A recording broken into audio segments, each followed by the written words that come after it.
Se ultiman los preparativos en IFEME de las carrozas de la cabalgata de Reyes que desfilarán este miércoles por las calles de Mérida gracias a los 13 colectivos participantes. Indignación en la barriada de la Antigua por el acto vandálico que ha sufrido el buzón real que instaló la Asociación de Vecinos para que los niños pudieran depositar sus cartas a los Reyes Magos. Vuelven a producirse quejas de los usuarios del Hospital de Mérida por la presencia de gorrillas que cobran propinas en el aparcamiento lateral del centro, a pesar de que es abierto y gratuito. Este primer día del año ha entrado en vigor la nueva tarifa del taxi en la capital autonómica, que incluye una subida del 14% tras permanecer sin actualizarse desde 2011. Este martes regresan las precipitaciones a gran parte de la región, entre ellas la comarca emeritense y Tierra de Barros. Las temperaturas bajan respecto a la jornada anterior.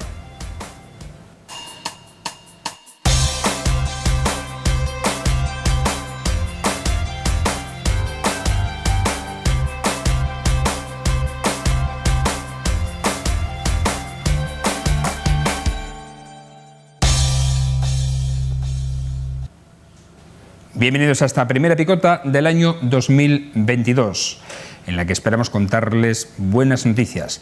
Aunque ya les adelanto que en esta primera jornada de lunes 3 de enero no todas las noticias son amables. Comenzamos.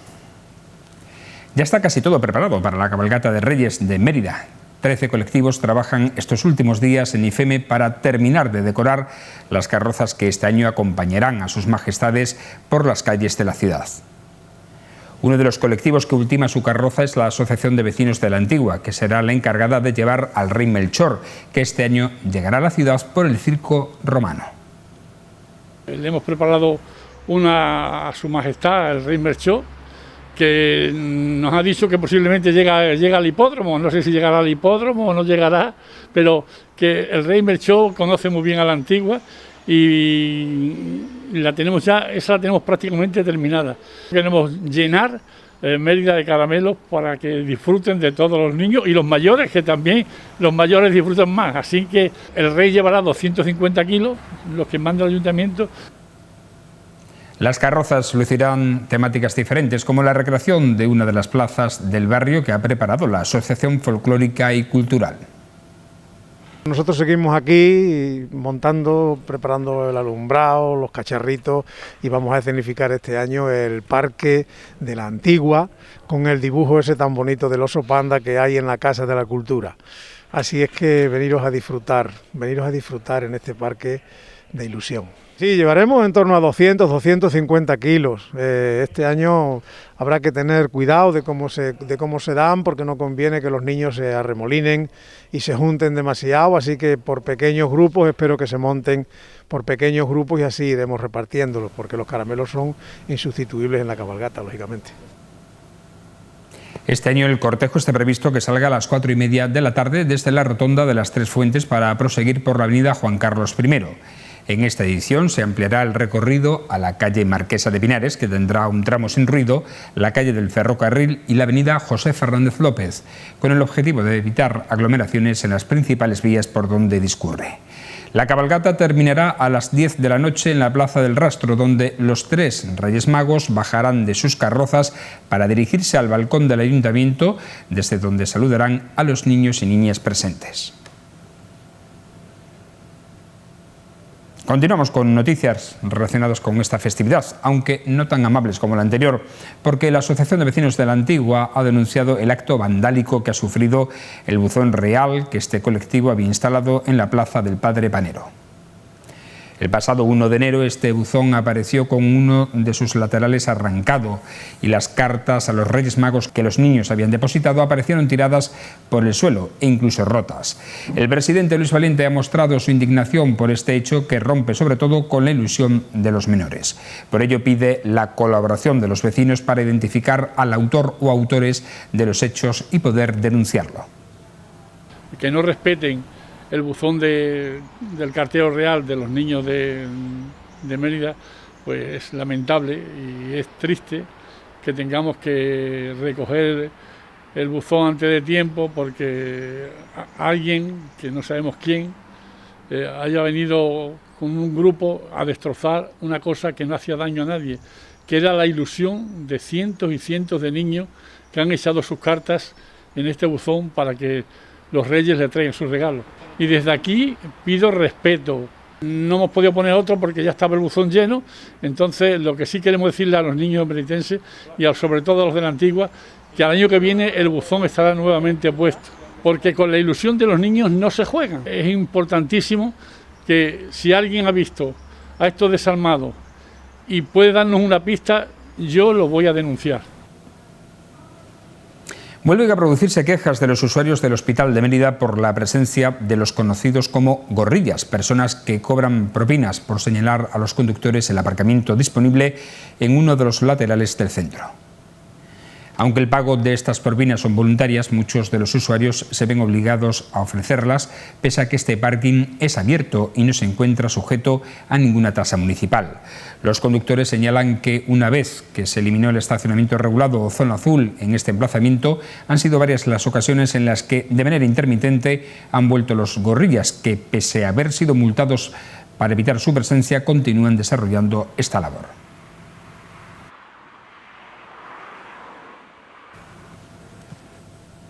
Con el nuevo año se han actualizado algunos precios y tarifas, como es el caso del servicio de taxis de Mérida. Unos precios que desde el colectivo recuerdan que llevaban congelados desde el año 2011. De esta manera, el Diario Oficial de Extremadura publicó el pasado jueves 30 de diciembre las nuevas cuantías que regirán desde principios de este año y que suponen una subida del 14% para los 53 vehículos que prestan este servicio en la ciudad. El importe mínimo de la carrera se establece en 3,60 euros, que son 46 céntimos más. La bajada de bandera se sitúa en 1,75 euros frente a los 1,59 del pasado año. Los kilómetros se cotizarán a 96 céntimos cada uno y la hora de espera se establece en 16,50. En cuanto a los suplementos, la salida de la estación y el cargo por bultos y maletas serán a 45 céntimos. Por llevar animales, la carrera se incrementará en 90 céntimos y por cada plaza extra habrá que pagar 1,50 más. El servicio nocturno tendrá un recargo de 1,60 y los domingos y festivos de 1,20. Aún con esta subida de precios, los precios precisamente del taxi de Mérida son más baratos que en las otras dos capitales extremeñas, Badajoz y Cáceres, que superan estas tarifas según un estudio de Facua. En el capítulo meteorológico, las temperaturas bajan esta semana en una escalada que comienza este martes. También se prevén precipitaciones hasta la noche de Reyes. Así tendremos este martes, que estará marcado por los intervalos nubosos, tendiendo durante el día nuboso o cubierto con algunas precipitaciones débiles y dispersas. Las temperaturas en descenso, registrándose mínimas de 6 grados y máximas de 17 grados en Mérida y 16 grados en Almendralejo. Los vientos soplarán del suroeste tendiendo al oeste.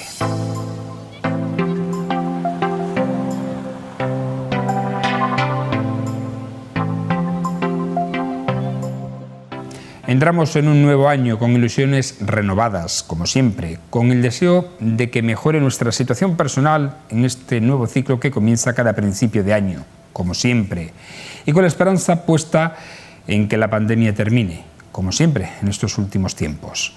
Sin embargo, lo que no cambian son los problemas heredados del año que se fue y que hay que solucionar, porque quedan pendientes muchos temas que se tendrán que abordar en este 2022 que puede ser decisivo.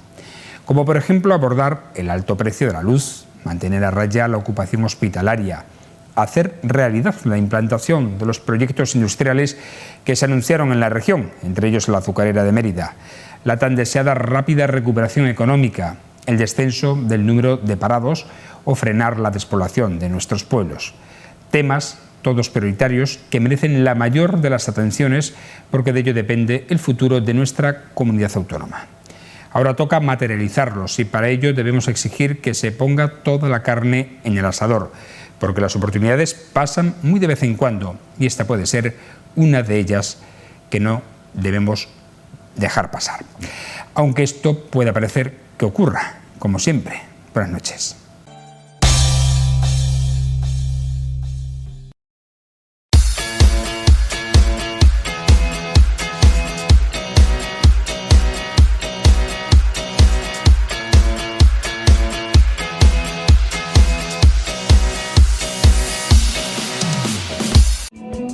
Lavandería Autoservicio La Wash.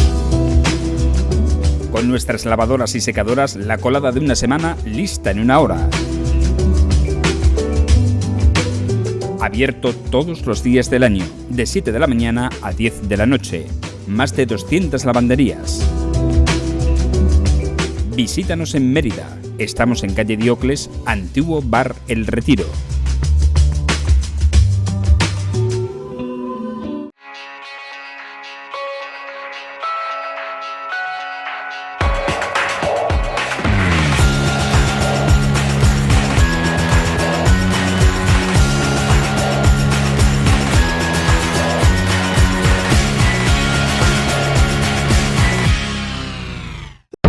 Si quieres comer, tienes que venir a La Traviesa. Prueba nuestras especialidades de carnes con buey, vaca premium, paletilla de cordero recental y los mejores pescados y pulpo.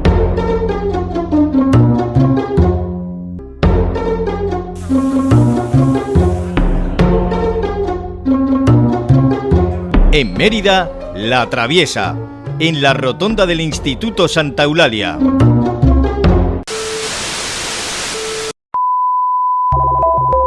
¿Aún no nos has puesto en el canal 8 del mando de tu tele? ¿A qué esperas? Televisión Extremeña en el 8.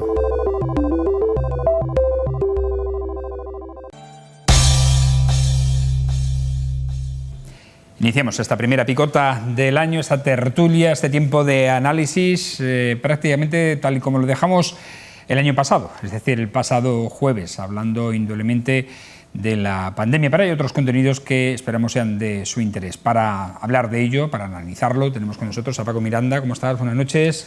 Pues muy bienvenido. buenas noches. ¿Qué tal el fin de año y el año nuevo? Bien, gracias a Dios, porque como decimos ahora, el bicho nos va esquivando, o lo vamos esquivando a él, no sabemos qué, y por lo demás, pues bien, gracias a la familia. Aunque cada vez estamos más rodeados. No, yo estoy viendo ¿Quién no conoce que el asedio es mayúsculo. Totalmente. Y no sé si vamos a ser capaces de escaparnos, pero en fin, de momento vamos pasando. Juan Viera, ¿cómo estás? Buenas noches. Sí, hola, buenas noches. Pues nada, aquí lo que estáis comentando vosotros, tratando de torear por un lado o por otro a este ataque de la pandemia que, vamos, que da miedo, el nivel de contagios que hay, cómo crece esto y todo lo demás, ¿no? O sea que, bueno, lo importante es que nos mantengamos y tiremos para adelante, ¿no? Totalmente. En fin, también es cierto que en los primeros días del año ha habido un pequeño descenso, ha habido un descenso de contagios, pero también tiene que ver con los días de fiesta, con que se hacen menos pruebas y que indudablemente repercute en el número de positivos. Hay 7 ciudades que están en una incidencia acumulada que supera ya los 3.000 casos por cada 100.000 habitantes a los 14 días. Y hay otro grupo de 8 ciudades, entre ellas está Mérida y Almendralejo, por ejemplo, que están por encima también de los 2.000 casos por cada 100.000 habitantes a los 14 días. Esto no deja de crecer. Parece que, en cierto modo, el pico todavía está ahí, no sabemos si lo habremos alcanzado o no. Esta semana será importante y sobre todo la semana que viene, que es cuando acaban las fiestas navideñas y las celebraciones, veremos cómo se comporta el número de contagios en la pandemia y, bueno, va aumentando también a mayor número de contagios el número de ingresados en los centros hospitalarios extremeños, aunque por ahora sigue nos siendo preocupante, afortunadamente, en nuestra región, gracias también a la menor incidencia que tiene en la gravedad del desarrollo de la enfermedad esta variante de Omicron, que es en estos momentos la más importante, la más extensa entre los contagiados, aunque todavía la Delta sigue haciendo estragos. Yo tengo a conocidos que están, uno concretamente ingresado precisamente por la variante Delta y está en UCI. En fin, ¿cómo veis vosotros el desarrollo de la pandemia y cómo, sobre todo, el impacto que puede tener tras estas fiestas? A ver, lo que sí es claro que, por lo que se está viendo con la variante Omicron el grado de incidencia es absolutamente terrorífico. Quizás no hagamos esa pequeña trampa en el sentido de consolarnos pensando que, y es cierto, que hay menor incidencia en el sentido de la afección que produce, pero desde luego lo que sí no puede es hacernos pensar que hay que bajar la guardia en modo alguno, porque a las pruebas me remito. desde el comienzo de la pandemia ha habido una serie de variantes, ha ido mutando, son virus que mutan constantemente, y la realidad es que en los sitios donde no se han vacunado, en países de vías de desarrollo, donde no hay prácticamente, o el porcentaje de vacunados es mínimo, que donde ese es el caldo de cultivo precisamente para que se vayan produciendo esas mutaciones. No estamos quitados de que haya otra mutación que al final repercuta de modo distinto al que está haciendo esta. Por lo tanto, yo creo que ese congratularse con la menor incidencia, que se está convirtiendo, como dicen algunos expertos, en parecido a una gripe, es como banalizar, a mi juicio, es banalizar lo que estamos sufriendo, y quizás eso hace que se baje la guardia. Se baja la guardia, pues como tomando decisiones. Hoy decía él en una corte de prensa que había leído del consejero de Sanidad, Vergele, que iban a dar en los próximos días una serie de medidas a tomar en la región con carácter científico, ¿vale? Menos mal.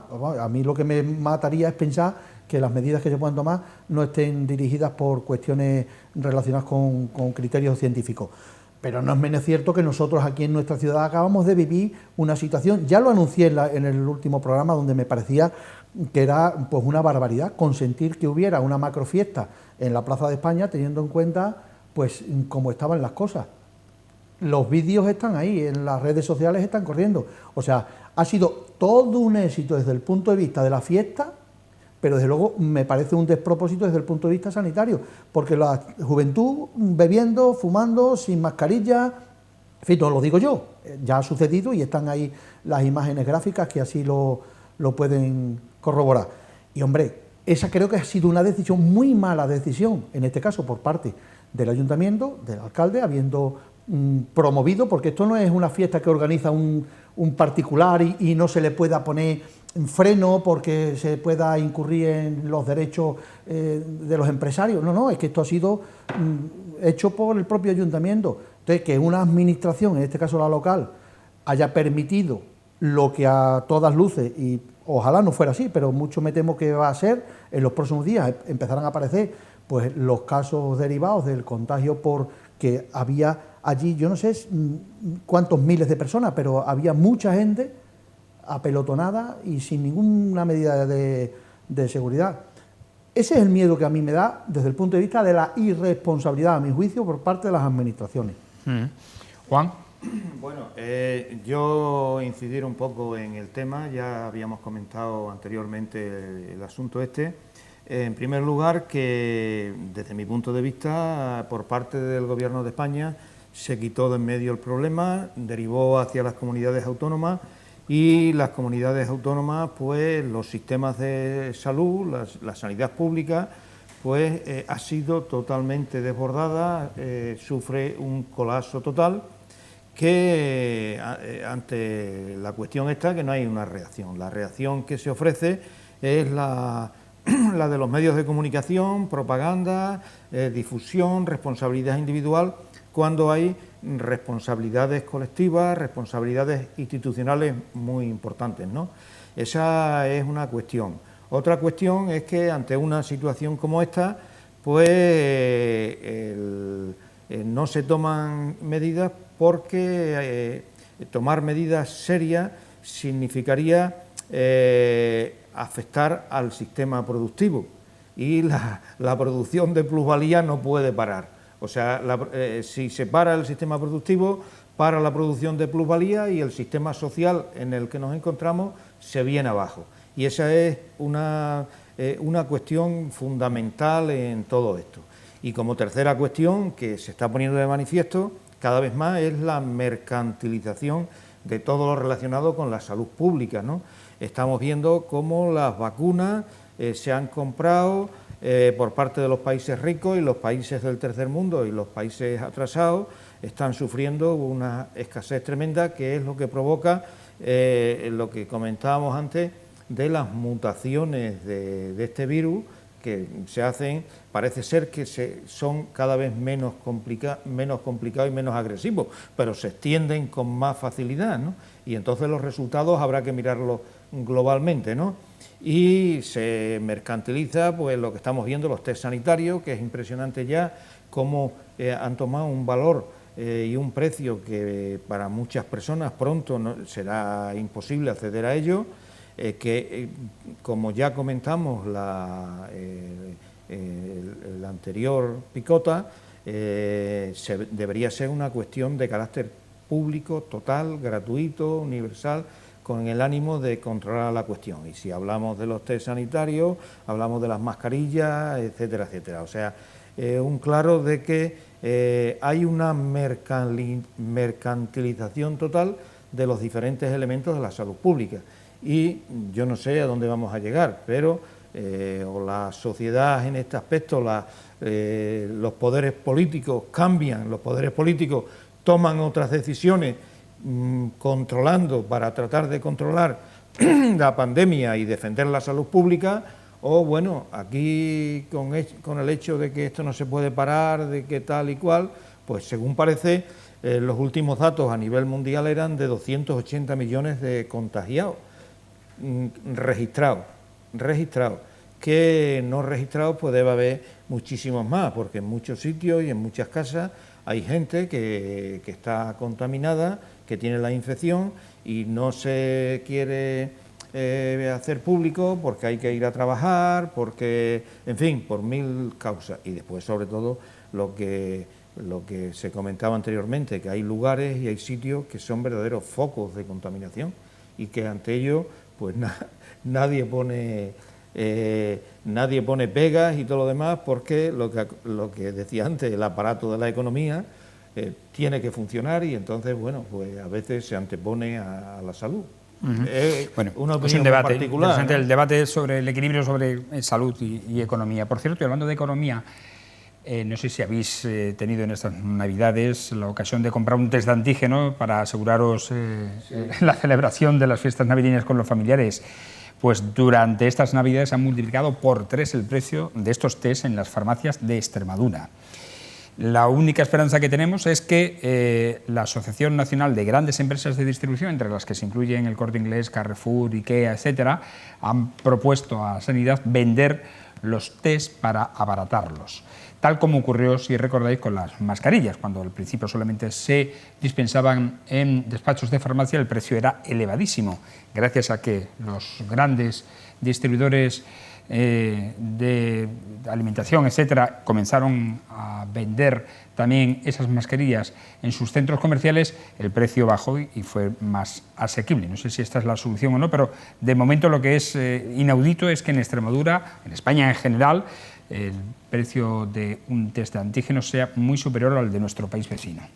No, claramente, si además hay otros países que han optado por otra vía, es directamente ponerlo a disposición de los ciudadanos de forma gratuita. Si queremos que haya un autocontrol, que al final, aunque no sea la prueba definitiva, porque todos sabemos que desde el periodo de contagio hasta el periodo en que se puede dar un positivo en un test de antígeno, pues a lo mejor han transcurrido 3-4 días y por lo tanto puede darse los falsos negativos, pero como al final nos han convencido de que una manera de cierta garantía es que previo a un evento, a un encuentro familiar, esto lo hemos vivido ahora en la cena de Nochebuena y de Nochevieja, que una hora antes te hagas una prueba, bueno, pues una manera a lo mejor de haber propiciado que esto se hiciera y el acceso, porque me decía antes Juan, y es verdad, no todo el mundo podía pagar 5, 6 o 7 euros en lo que se ha puesto al final un test de antígeno, que en Portugal, por ejemplo, estaban costando 2 euros. Me consta quien ha ido a Portugal a comprar un número ingente de test de antígeno y después los han revendido aquí ganándose un sobresueldo en la transacción.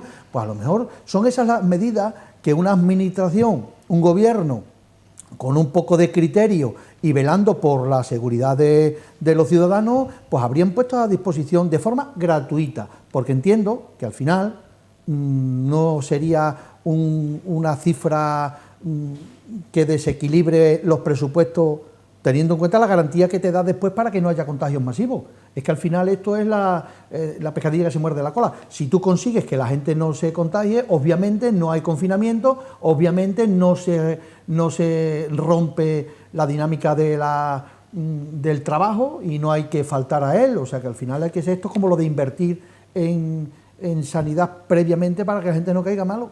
O sea, si al final resulta que acabamos en un hospital o acabamos teniendo que estar confinados y en consecuencia no podemos trabajar, pues resulta que a lo mejor la inversión por parte del gobierno habría sido ventajosa. Y sin embargo aquí, como este gobierno se caracteriza precisamente por ponerse de perfil en todo cuanto tiene que ver con el tema de la pandemia y sus posibles medidas para que ayuden a que de forma general se palíe de alguna manera, pues esta sería una más. Y vuelvo a repetir, es que ha habido países que lo han hecho.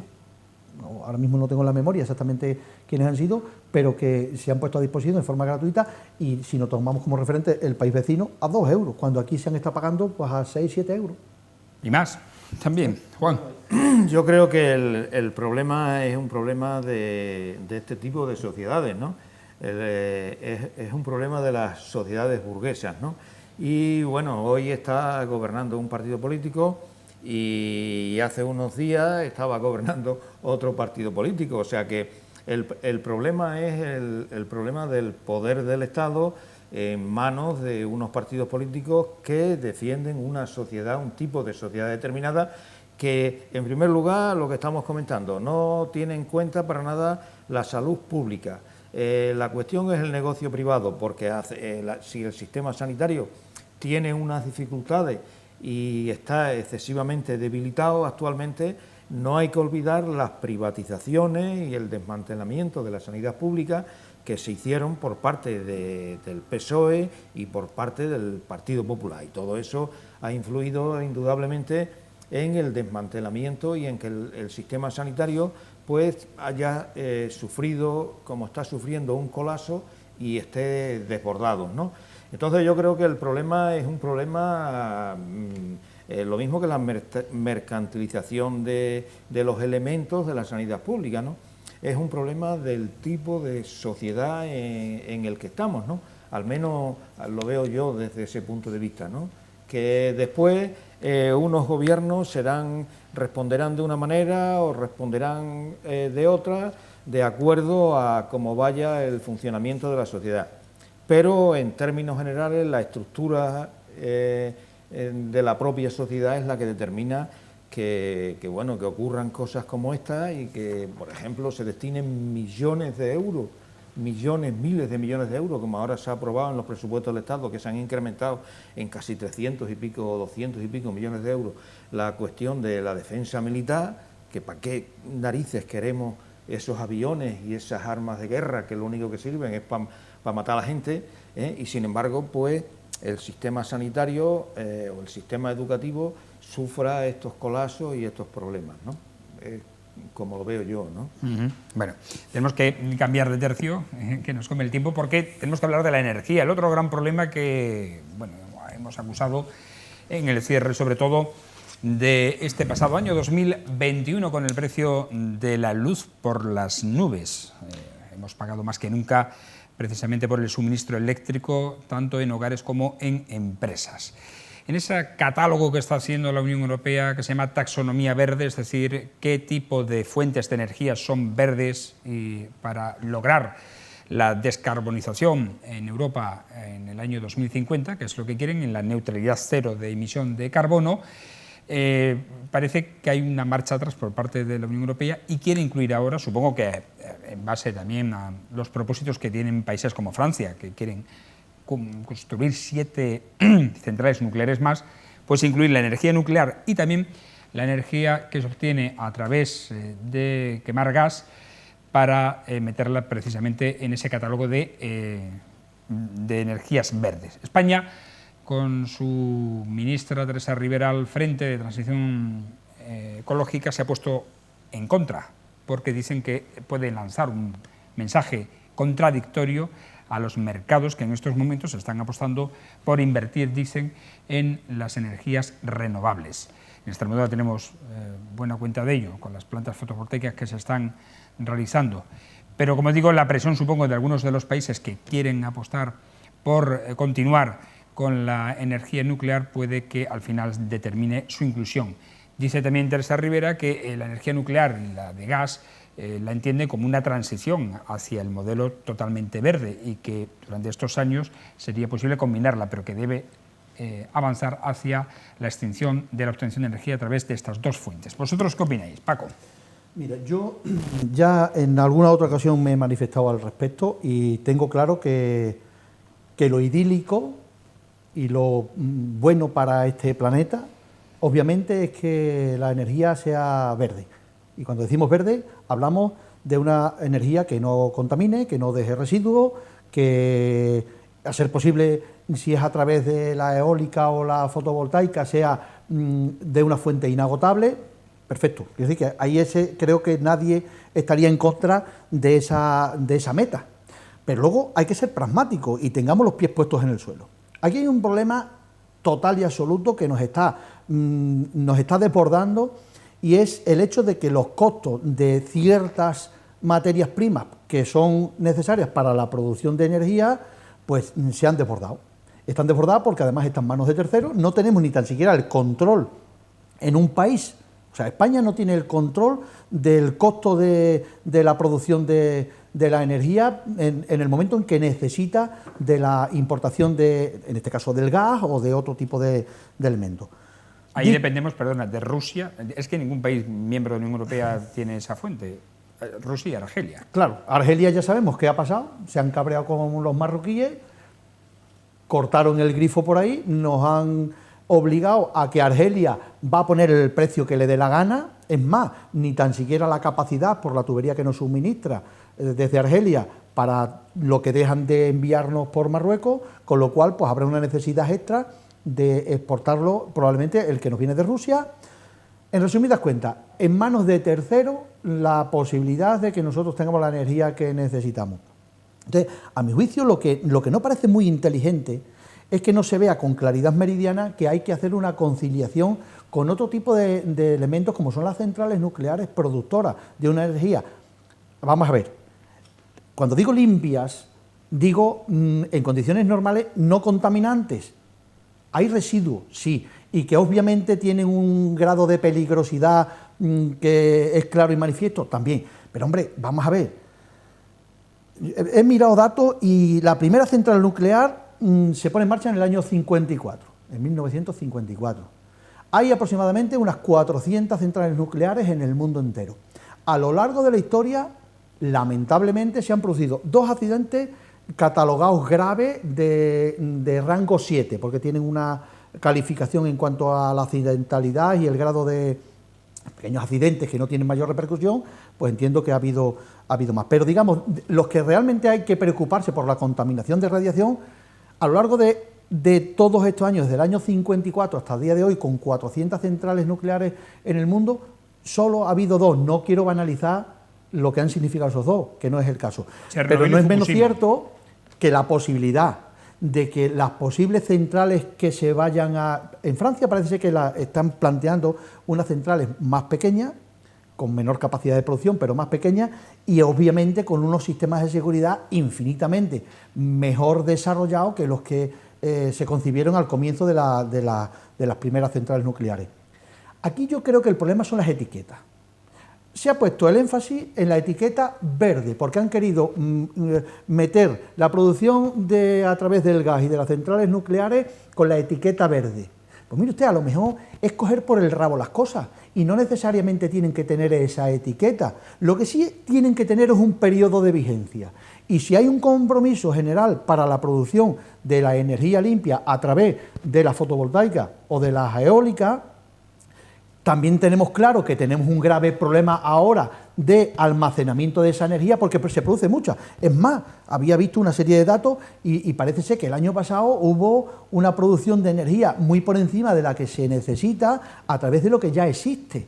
Digo, de las plantas existentes. ¿Cuál es el problema? Pues que esa energía no la puedes almacenar en la medida en que la produces. Y los expertos vaticinan la necesidad de que al menos hasta el año 2050 no vamos a tener la tecnología y la capacidad de almacenamiento de todo aquello que estamos produciendo a través de esas fuentes de generación eléctrica. Pues mire usted, a lo mejor en lugar de etiquetas que confunden, que además el debate se pierde y se pone, creo, que no se pone el énfasis donde se debe, es ponerle una fecha de caducidad a este tipo de centrales. En este caso vamos a ir, yo hablo de las centrales nucleares porque son las más contaminantes, o sea, las menos contaminantes, pero las que pueden tener un mayor riesgo por los residuos que generan. Pues usted concilie durante el periodo de tiempo que se necesita para no tener la necesidad de producirlo a través de otros elementos que dan contaminación al medio ambiente. Las de carbón está claro que van en declive mucho, pero el gas, claro, la emisión de gases metanos, del CO2, o sea, todo esto que sabemos que es un problema para el cambio climático y se está viendo y hay que ponerle solución, ya entiendo que la mejor de las soluciones pasa por la conciliación de la energía nuclear con todas las garantías y con las fechas de caducidad que se entiendan convenientes para que tengamos el otro recurso, que es el que realmente no tiene problemas, no va a dejar residuos, no produce ningún tipo de contaminación. Pero hombre, seamos inteligentes, no nos pongamos en manos de los grandes lobbies, de países terceros que de forma interesada, Rusia, si se le mete en las narices, te cierra el grifo y nos pone a bailar a los europeos. O sea, Argelia 3/4 lo mismo, y aquí ya nadie funciona sin la energía y sin la calefacción y sin el petróleo. O sea que no. Por cierto, que la semana que viene cierra una de las centrales térmicas de España, la de Carboneras, que es Endesa, la van a cerrar. Solo quedan 3 centrales que obtienen energía a través de la quema del carbón. Juan. Bueno, yo creo que el planteamiento que hace la Comisión Europea, y además ahora aprovechando que el presidente de la Comisión Europea es francés, es conseguir una financiación amplia de mucho dinero para seguir con los proyectos de energías nucleares. Francia actualmente tiene 58 reactores nucleares, España tiene 6 o 7, no lo sé.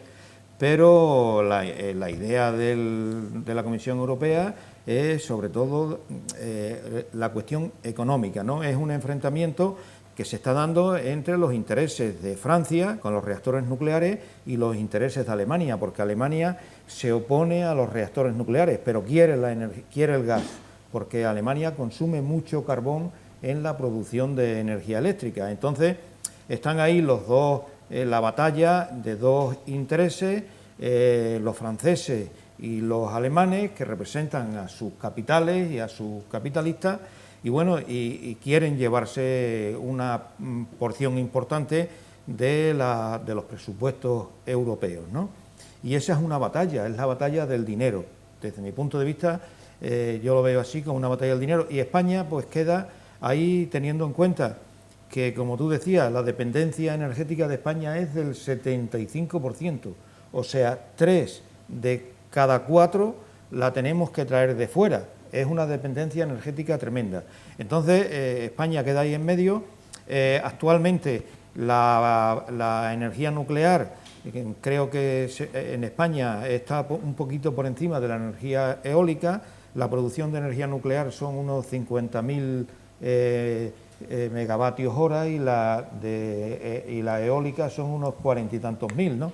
Hay una pequeña diferencia entre la producción de energía nuclear. El 21% es a través de las centrales nucleares y el 23% a través de en este caso de las eólicas. De la energía eólica. De porcentaje anual de producción eléctrica. Sí. Se están dando la mano. Y el problema que tenemos en este país es que la hoja de ruta del gobierno de Pedro Sánchez pues no está tirando hacia adelante, porque la previsión era de ir aumentando la potencia anual 6 gigavatios hora, o sea, perdón, 6 gigavatios, potencia es gigavatios, lo otro es energía, la potencia es 6 gigavatios y lo que se está instalando, lo que se está consiguiendo son 3, que no llega a 4 gigavatios, ¿no? Y en ese aspecto, pues la dependencia energética puede seguir creciendo y es importante, ¿no?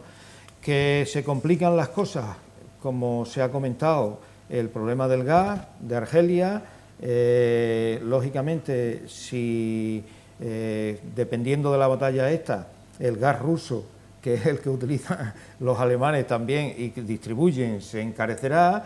Y que tienen un acuerdo individual con ellos, sí, no a través sí. de la Unión Europea. No, bueno, igual que España lo tiene con Argelia. Y España, ¿no? Y después nosotros seguiremos consumiendo cada vez más energía de Francia. Creo que este año le hemos comprado casi 3.000 megavatios hora, sí, a los franceses. Y bueno, y ese es el problema que tenemos en este país, ¿no? En España hay en estos momentos energética. 5 centrales nucleares activas. Sí, con 7 reactores. Con 7 reactores, 7 efectivamente. reactores, hay 7 reactores. Las que tienen dobles reactores, la de Almará, la de Cáceres, y la de Ascó 1 y Ascó 2. Y después está Cofrentes, Trillo y Valdellós. Paco. Yo creo que la conclusión pasa, lamentablemente es que al final se hacen las políticas cortoplacistas, muchas veces las políticas de moda.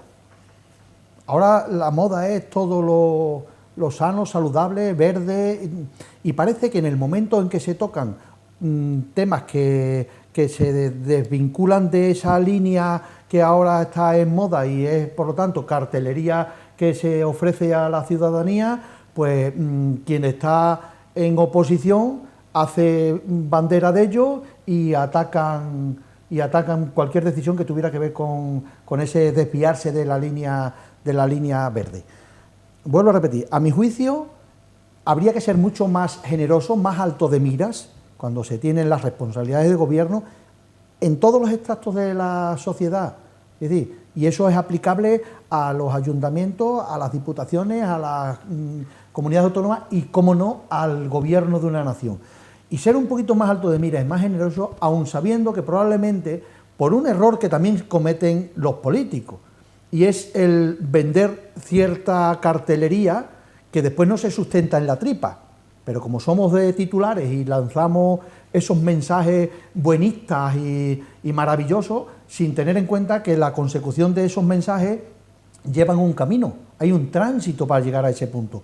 Y vuelvo a repetir, yo estaría muy de acuerdo, y lo estoy, en que el final del camino sea la energía sostenible, inagotable, y porque esto abarataría los costos, o sea, por 1000 razones. A día de hoy no es. A día de hoy así no es. A día de hoy es necesario, y esa energía a veces es muy costosa porque hay que sostenerla, y hay que hacerlo con otro tipo de elementos, con el gas, con los de ciclo combinado, con el carbón, o sea, las necesidades son las que son, y a día de hoy las que menos costo tienen y menos incidencia en el medio ambiente, con claridad meridiana, son la energía nuclear. Por tanto... Y además yo creo que hay otra función, otro elemento que sobrepasa a todo lo que estamos comentando, y es la propiedad de esos diferentes tipos de energía, que son las mismas empresas las que tienen esos tipos de energía. Endesa, Naturgy, tienen centrales nucleares, tienen energías renovables y todo lo demás, y manejan los precios que quieren, lo cual vuelvo a plantear lo mismo que antes. El problema es un problema de carácter social, es un problema de carácter democrático. Hasta que el poder real de la sociedad no esté en manos de las clases populares, de un modo u otro, que se democratice la sociedad y que la energía tenga una función de servir al pueblo, de servir a la sociedad, pues seguiremos de esta manera. El negocio privado y el beneficio es lo que marca el camino y el funcionamiento de estas grandes empresas, porque pasa con la energía. ¿Para qué queremos energías que sean muy baratas, tal y cual? Si después el precio al que nos lo venden son los precios marginales, es de la energía, el precio que se pone es de la energía que cuesta más producir. Sí. Entonces, si hay una energía que vale 1 euro, otra que vale 2 euros y otra que vale 20, sí, el precio que se vende al público es la de 20 euros, porque esas empresas, que son un grupo entre consejos de administración y directivos, que no son 200 familias, son las dueñas de la economía de este país y explotan y oprimen a toda la sociedad. A día de hoy no sé efectivamente por qué la Unión Europea, porque es la responsable de la tarificación del coste de la energía, no cambia la fórmula. ¿Qué intereses hay? Porque la Unión Europea... ¿Qué intereses hay para que se cobre al consumidor se cobre el precio de electricidad correspondiente a la fuente de energía. Es decir, tanto por ciento de la nuclear vale tanto a ese precio. Y se halla una media. ¿Por qué tenemos que pagarla o por qué el precio mayorista se tiene que pagar el precio del mayor coste de la que cuesta? La Unión Europea viene a ser, en términos globales, en términos de Europa, el representante de todas estas grandes empresas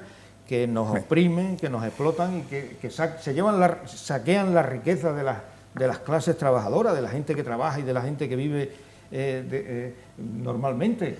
Nos tenemos que ir, señores, no hay tiempo para más. Me temo que este año 2022 vamos a tener estos dos temas todavía para debatir durante mucho tiempo, tanto el de la pandemia como el de el precio de la electricidad, que vamos a tener este año 2022. No van a cambiar mucho con respecto a 2021. En cualquier caso, esperamos que sea mucho mejor y que de una vez empiece a despegar un poco más la economía y no se vea atascada pues, por estas oleadas frecuentes de pandemia y también por el precio de la electricidad.